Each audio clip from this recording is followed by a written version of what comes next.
की दुनिया में आपका स्वागत है। अध्ययन भाग 1 में हम अध्ययन के लेखक आचार्य रामचंद्र शुक्ल का लेखक परिचय पढ़े और अध्ययन से क्या लाभ होता है उसकी चर्चा किए थे। आइए अध्ययन के लाभ की चर्चा को आगे बढ़ाते हैं। अध्ययन के द्वारा हम घर बैठे बड़े बड़े विद्वानों के गंभीर विचारों को जान सकते हैं और संसार भर के प्राचीन महापुरुषों के सत्संग का लाभ उठा सकते हैं। अर्थात बड़े बड़े विद्वानों के विचार या प्राचीन महापुरुषों के विचार जिन पुस्तकों में लिखे हैं उन्हें हम जब चाहे जहाँ चाहे पढ़कर उनके विचारों का लाभ उठा सकते हैं, उनके ज्ञान का लाभ उठा सकते हैं, उनके सत्संग का लाभ उठा सकते हैं। अध्ययन हमें अतुल ज्ञान भंडार से परिचित कराता है, अर्थात हम जितना पढ़ेंगे हमारा ज्ञान उतना बढ़ेगा। कहते हैं कि पढ़ाई का कोई अंत नहीं और ना ही उसकी कोई सीमा है, तो जब पढ़ाई का अंत नहीं होगा तो ज्ञान का अंत कैसे होगा? इसीलिए हम जितना पढ़ेंगे हमारा ज्ञान उतना बढ़ेगा। भवभूति और कालिदास अपने काव्य द्वारा हमारे सामने उपस्थित रहते हैं। जब हमारा जी चाहे तब जैसी की कहानी सुने, जब मन में आए अंधे सूर के प्रेम और चतुराई से भरे पद पढ़कर रसमग्न हो और जब चाहे गोस्वामी तुलसीदास जी की गंभीर गीरा से अपने उद्विग्न मन को शांत करने के लिए रामचरित देखकर पुलकित हो। भवभूति 8वीं शताब्दी के संस्कृत के युग प्रवर्तक नाटककार, उनका वास्तविक नाम श्रीकंठ था। उनके प्रसिद्ध नाटकों के नाम हैं मालती माधव, महावीर चरित और उत्तर रामचरित। और कालिदास महाराज विक्रमादित्य के सभा पंडित और संस्कृत के महान कवि। उनकी प्रमुख रचनाएं हैं रघुवंश, कुमार संभव, मेघदूत। जायसी मध्य युग के हिंदी के प्रसिद्ध सूफी कवि मलिक मुहम्मद जायसी, जो जायस में रहते थे। उनकी प्रसिद्ध रचना का नाम है पद्मावत। सूर कवि सूरदास का संक्षिप्त नाम सूर है। सूरदास ब्रज भाषा के प्रसिद्ध कवि और परम कृष्ण भक्त थे। वे अंधे थे। उनकी प्रसिद्ध रचनाएं हैं सूर सागर, सूर सारावली और साहित्य लहरी। कहते हैं कि दुनिया जब से बनी है तब से लेकर आज तक असंख्य जातियां आई, पर हम केवल उन्हीं जातियों के बारे में जानते हैं जिन्होंने अपना साहित्य लिखा है। जिन जातियों ने या सभ्यताओं ने अपना साहित्य नहीं लिखा, हम तो उनका नाम भी नहीं जानते।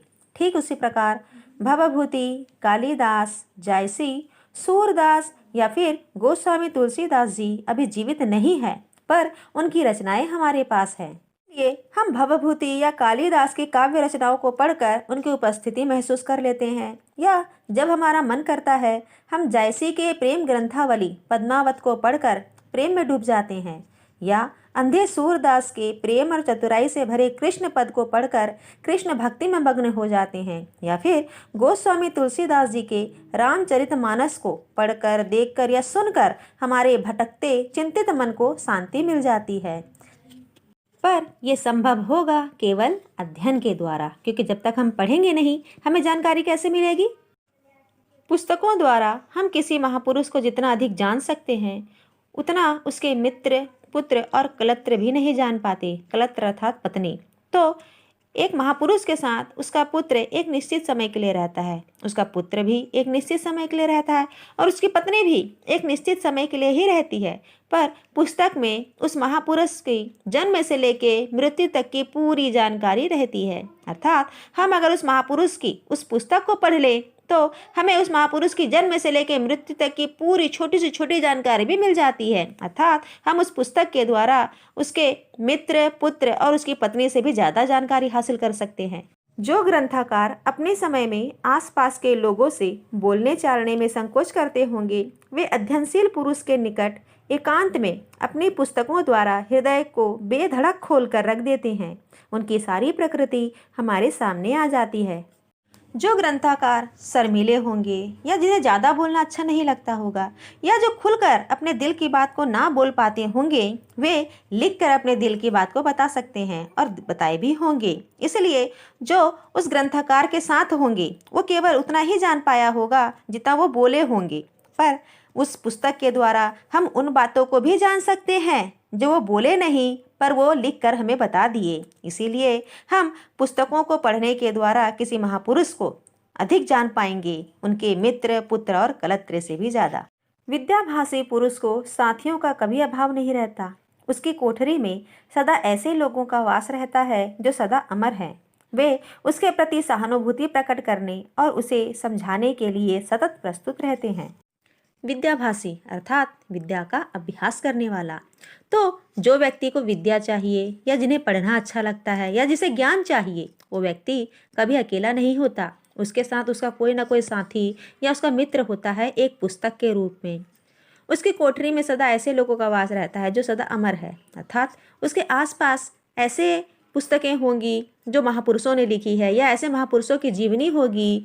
वह उसे पढ़कर कभी अकेला महसूस नहीं होगा और वे महापुरुष भी अपने पुस्तकों के ज्ञान के द्वारा उसके प्रति सहानुभूति प्रकट करेंगे, उसे समझाने के लिए हमेशा प्रस्तुत रहेंगे। कवि, दार्शनिक और विद्वान जिन्होंने प्रकृति के रहस्यों का उद्घाटन किया है और बड़े महात्मा जिन्होंने आत्मा के गूढ़ रहस्यों की थाह ली है, सदा उसकी बातें सुनते हैं और उसकी शंकाओं का समाधान करने के लिए उद्यत रहते हैं। कवि, दार्शनिक और विद्वान वे कहलाते हैं जिन्होंने प्रकृति के उन रहस्यों की खोज करी जिनके बारे में कोई नहीं जानता था। बड़े महात्मा उन सदाचारी व्यक्तियों को कहते हैं जिन्होंने आत्मा से जुड़े गुप्त रहस्यों की जानकारी हासिल कर ली जिसके बारे में कोई नहीं जानता। ऐसे में यदि हम किसी कवि, दार्शनिक, विद्वान या महात्मा की पुस्तकों को पढ़ते हैं तो उससे हमारे जीवन के सभी शंकाओं का, सभी समस्याओं का समाधान हो जाएगा। बिना किसी उद्देश्य के सरसरी तौर पर पुस्तकों के पन्ने उलटते जाना अध्ययन नहीं है। यदि हम पुस्तकों को केवल लेकर बैठे रहेंगे या बिना किसी लक्ष्य के उद्देश्य के हम केवल पेज पलटते रहेंगे तो इसे हम पढ़ना नहीं कहेंगे। लिखी हुई बातों को विचारपूर्वक पूर्ण रूप से हृदय से ग्रहण करने का नाम अध्ययन है, अर्थात जो भी लिखा हुआ है और जिसे हम पढ़ते हैं उसे पढ़कर उस पर विचार करना, उससे कुछ सीखना और उसे हृदय से ग्रहण करना ही अध्ययन है। अर्थात हम जब तक पढ़कर कुछ सीखेंगे नहीं तो हमें उसका लाभ कैसे मिलेगा। और केवल पढ़ देना अध्ययन नहीं कहलाता, पढ़कर उससे कुछ सीखना ही अध्ययन कहलाता है। प्रत्येक स्त्री पुरुष को अपने पढ़ने का उद्देश्य स्थिर कर लेना चाहिए। इसके लिए सबसे मुख्य बात यह है कि पढ़ना नियम पूर्वक हो, अर्थात इसके लिए नित्य समय निश्चित होने की आवश्यकता है। एकाग्रचित्त अध्ययन के लिए प्रातः काल का समय उपयुक्त होता है। स्त्री हो या पुरुष, उन्हें पढ़ना क्यों है? जब तक वे इस बात को स्थिर नहीं करेंगे उनका पढ़ना बेकार है। इसलिए पढ़ने से पहले उन्हें अपने पढ़ने का उद्देश्य स्थिर कर लेना बहुत ज़रूरी है और अपना अध्ययन शुरू करने से पहले उन्हें कुछ नियमों को भी पालन करना चाहिए कि हमें कैसे पढ़ना है और कब पढ़ना है। कहते हैं कि सुबह की पढ़ाई याद रहती है, क्योंकि सुबह ध्यान लगाकर आप जो भी पढ़ेंगे वो आपको याद रहेगा और पढ़ने के लिए सही समय सुबह का ही होता है। सूरदास के विषय में प्रसिद्धि है कि ये नित्य सवेरे स्नान आदि के उपरांत कुछ पद बनाकर ही जलपान करते थे। प्रातः काल का समय ना मिलने पर सुबहते के लिए कोई भी समय रखा जा सकता है, चाहे सवेरे का समय हो, चाहे रात का हो, चाहे 1 घंटे का हो, चाहे 2-3 घंटे का हो।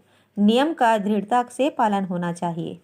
सूरदास के विषय में कहा जाता है कि सूरदास अपने जीवन में कुछ नियम बना के रखे थे। सुबह स्नान करने के बाद वो तब तक कुछ नहीं खाते थे जब तक वे कृष्ण भक्ति के कुछ पद ना लिख लें। सबका जीवन एक जैसा नहीं होता, सबका काम एक जैसा नहीं होता। यदि आपको प्रातः काल पढ़ने के लिए समय नहीं मिलता तो कोई बात नहीं, आप अपनी सुविधानुसार कभी भी समय निकाल कर पढ़ सकते हैं। तो चाहे आप सुबह पढ़ें, शाम को पढ़ें या रात को पढ़ें, 1 घंटा पढ़ें, 2 घंटा पढ़ें या 3 घंटा पढ़ें, पर आपको नियम बनाना होगा कि आपको पढ़ना है। इस भाग में केवल यहाँ तक। पाठ के आगे की चर्चा हम अगले भाग में करेंगे। उम्मीद है यह भाग आपको समझ आया होगा। धन्यवाद।